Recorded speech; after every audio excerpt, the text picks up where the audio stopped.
Hai hai hai. Selamat datang kembali di channel Min Donghua.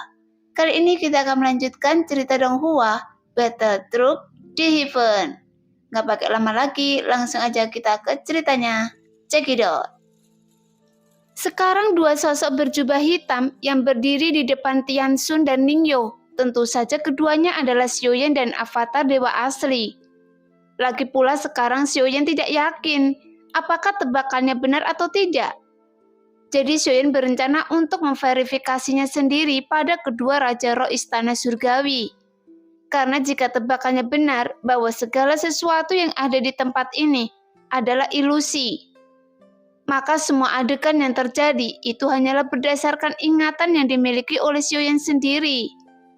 Dengan kata lain, keterampilan bertarung dari kedua Raja Roh ini bisa ditampilkan sesuai apa yang ada dalam ingatan Xiaoyan. Maka adegan ini adalah ilusi. Namun jika mereka berdua menampilkan keterampilan bertarung yang tidak ada dalam ingatannya, maka semuanya yang terjadi adalah nyata. Bagaimanapun, Xiaoyan tidak terlalu mengerti dengan susunan formasi ilusi. Namun dengan cara ini, seharusnya Xiaoyan juga dapat membedakannya secara sekilas. Tapi jika adegan ini benar ilusi, maka formasi ilusi ini adalah ilusi terkuat yang pernah Xiaoyan temui.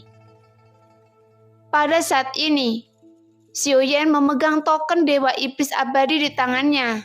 Meskipun sebenarnya token itu adalah token palsu, tetapi itu cukup untuk menarik perhatian Tian Xun dan Ningyo. Oleh karena itu, sebelum kedua Raja Roh ini dapat berbicara, dengan cepat, Xiaoyan langsung berbalik dan pergi. Namun sebelum Xiaoyan bergegas, Xiaoyan bertukar posisi dengan avatar dewa asli. Kemudian keduanya langsung bergegas ke dalam pintu masuk gua yang berbeda. Karena dengan cara ini mungkin bisa membingungkan Tian Xun dan Ningyo. Lagi pula, Xiaoyan juga tidak ingin avatar dewa asli harus menghadapi Ningyo.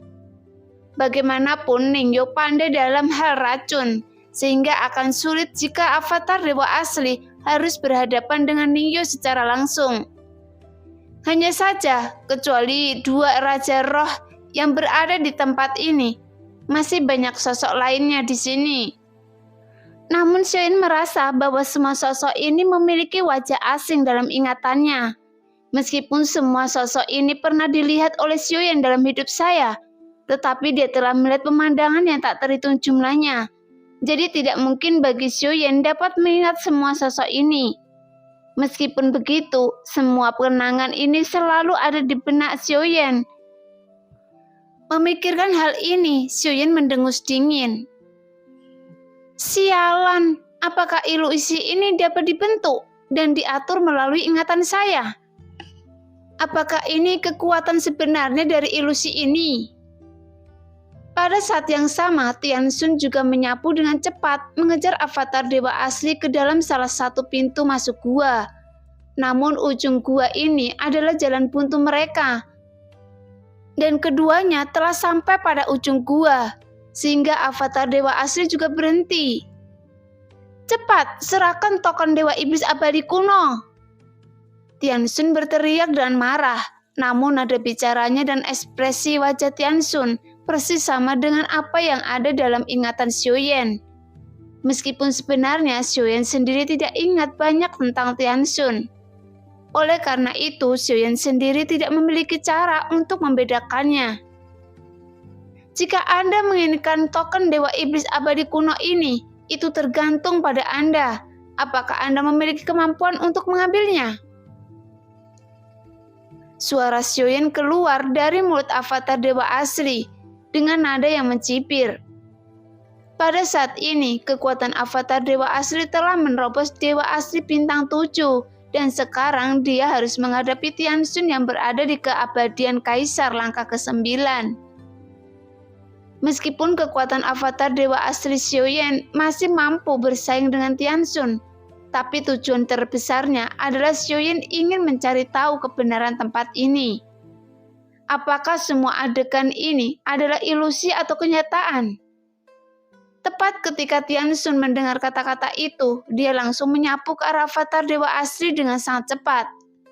Kemudian dia mengayunkan satu telapak tangan di udara yang membuat bayangan telapak tangan besar dengan cepat memadat, menyapu dengan ganas ke arah avatar Dewa Asri. Meskipun bayangan telapak tangan ini terlihat sangat sederhana, tetapi sebenarnya mengandung misteri yang hanya bisa dilihat oleh orang kuat abadi. Tepat ketika avatar Dewa Asri melihat sebuah bayangan besar telapak tangan yang berisi kekuatan abadi, dia dengan cepat melangkah maju dengan tegas. Kemudian dia mengayunkan tinjunya dengan gila-gilaan, menyapu ke arah bayangan telapak tangan tersebut. Tuar, tuar. Segera kedua kekuatan itu bertabrakan dengan ganas, yang membuat tiba-tiba suara ledakan bergema di seluruh gua, yang mengakibatkan dampak dari ledakan tersebut, seluruh gua tampak bergetar hebat dengan tanah yang mulai longsor. Jelas dalam konfrontasi singkat ini, Xiaoyan juga tidak ingin menunjukkan tanda-tanda kelemahan. Oleh karena itu, dia membiarkan avatar Dewa Asri langsung keluar tanpa menghindar sedikit pun. Tepat melihat serangannya diblokir dengan mudah oleh avatar Dewa Asri, Tianxun tidak berhenti. Dia langsung menembak lagi dengan beberapa bayangan telapak tangan raksasa ke arah avatar Dewa Asri dengan ganas. Namun avatar Dewa Asri juga langsung bergegas meninju bayangan telapak tangan tanpa menahan kekuatan sedikit pun. Tuar. Segera tabrakan dua kekuatan yang mengerikan meledak dengan keras, yang membuat seluruh gua dipenuhi asap dan debu, sehingga hanya melalui bayangan dalam debu Anda dapat melihat bahwa dua sosok di dalamnya sedang bertarung sengit saat ini. Keduanya datang dan pergi tanpa berhenti, seolah-olah keduanya memiliki kekuatan yang seimbang. Tapi sampai sekarang, dampak dari konfrontasi itu tidak menyebabkan kehancuran mutlak. Pada saat yang sama, di dalam gua lain, Xiaoyan sendiri dikejar oleh Ningyo, sampai akhir sosok Xiaoyan tiba-tiba berhenti dan berbalik menghadap Ningyo. Setelah Xiaoyan berhenti, dia segera mengangkat telapak tangannya. Apakah ini yang disebut token Dewa Iblis Abadi kuno? Jika demikian, lebih baik saya memusnahkannya saja. Setelah Xiaoyan selesai berbicara, tiba-tiba nyala api muncul di telapak tangannya. Kemudian dia langsung membakar token Dewa Iblis Abadi kuno menjadi debu. Sekarang Xiaoyan masih menggunakan jubah hitam. Lagi pula dalam metode yang dia gunakan sekarang, sebenarnya belum ada hasil pasti yang dia dapatkan. Jadi lebih baik dia terus menyembunyikan identitasnya sendiri. Bajingan, Anda berani menipu saya? Ningyo berteriak dengan marah. Kemudian ekspresinya berubah dengan niat membunuh yang sangat kuat. Segera sambil menatap Xiaoyan yang mengenakan jubah hitam, dia berteriak lagi. Teknik ketiga Tianji, cengkraman hantu jahat. Segera Ningyo langsung mengubah sidik jarinya dengan cepat. Kemudian sebuah bayangan telapak abu-abu besar perlahan membuka jarinya dan segera menyapu ke arah Xiaoyan dengan ganas.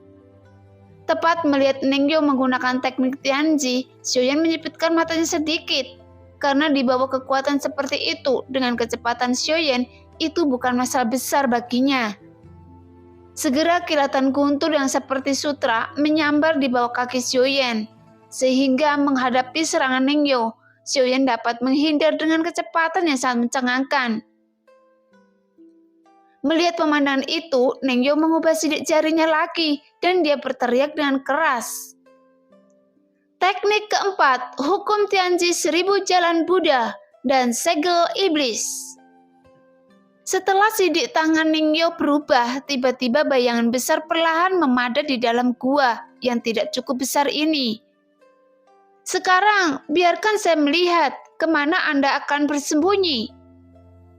Ningyo mencibir dengan dingin. Mendengar itu, alis Xiaoyan sedikit berkedut, karena meskipun keterampilan bertarung yang ditampilkan Ningyo sama seperti apa yang ada dalam ingatannya, namun kekuatan yang ditampilkan Ningyo beberapa tingkat lebih kuat dari sebelumnya.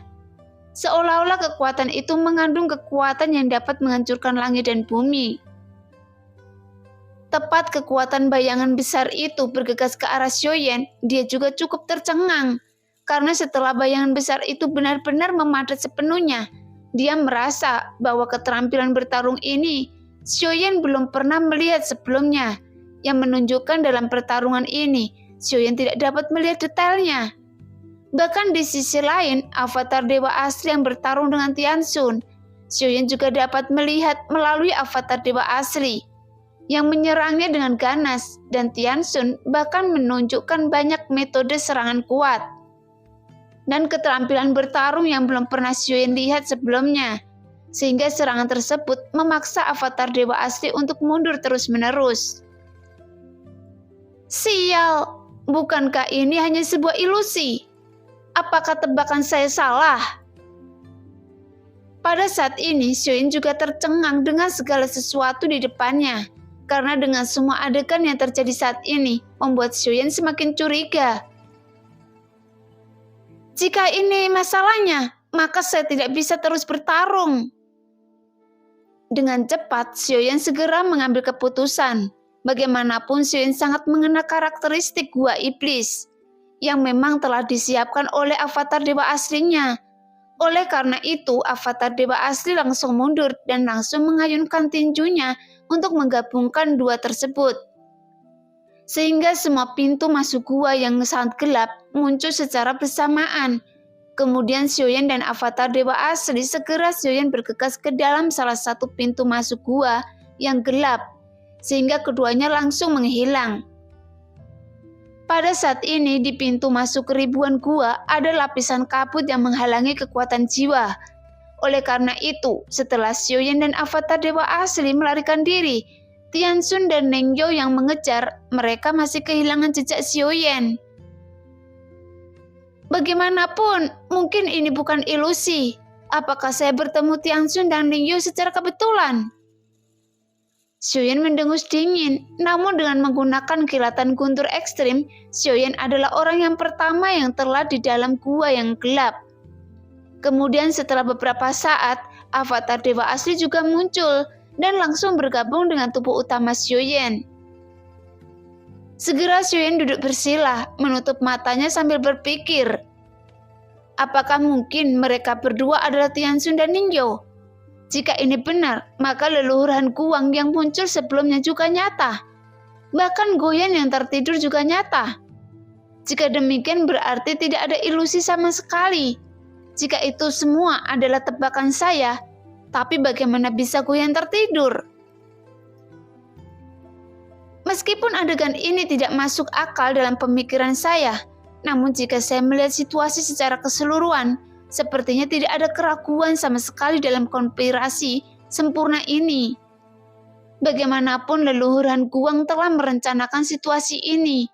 Dengan formasi ilusi dan racun, bahkan dia sekarang telah melarikan diri. Yang menunjukkan adegan yang saya alami sebelumnya adalah kenyataan. Tapi, apa tujuan sebenarnya leluhur Han Kuang melakukan permainan ini? Jika dia perhatikan dengan hati-hati, gua warisan iblis Han Kuang ini sudah ada sejak lama. Bahkan sudah banyak orang telah memasukinya.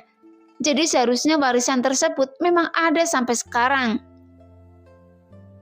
Pada saat ini, Xiaoyan menyipitkan matanya sedikit, karena sekarang sepertinya ada banyak kabut besar di dalam hatinya.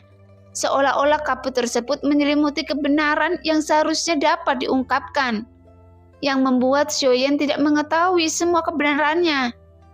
Namun kenyataannya, Goyan memang sepertinya tertidur lelap. Hal inilah yang membuat Xiaoyan benar-benar bingung.